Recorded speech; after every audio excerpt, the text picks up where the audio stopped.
In today's video, I'm going to teach you how to fix your Uber Eats account if it has been deactivated or suspended. This situation can be frustrating, but with a few careful steps, we can navigate through it together. So let's dive right in and get your account back in working order.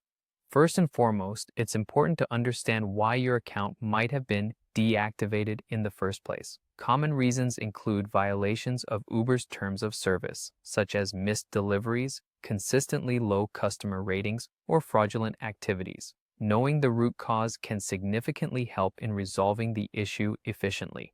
Once you have an idea of why the deactivation might have happened, the next step is to reach out to Uber Eats support.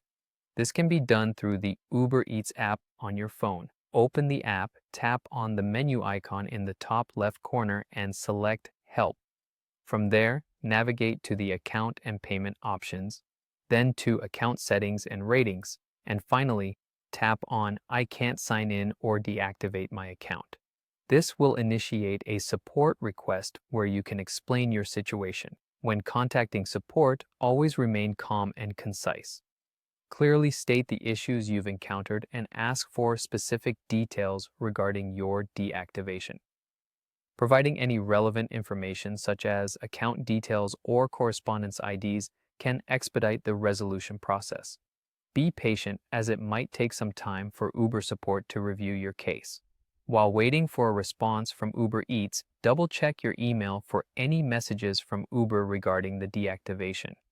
Sometimes these emails contain clues or direct instructions on how to rectify the situation. It's possible that there's a misunderstanding or a verification step that needs your attention. If you receive a response from Uber Eats support and they need further information or documentation, make sure to provide it promptly. Delays in responding can prolong your account issue, so staying on top of their requests is crucial. In some cases, drivers or delivery people might find that their phone number is the issue. Ensure that your contact information in the Uber Eats app is up to date and matches any documents you submit.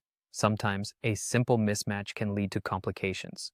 For persistent issues or if you're not getting a satisfactory response, consider contacting Uber Eats via their social media channels, such as Twitter. Companies often handle inquiries quickly on social media, given the public nature of the platform.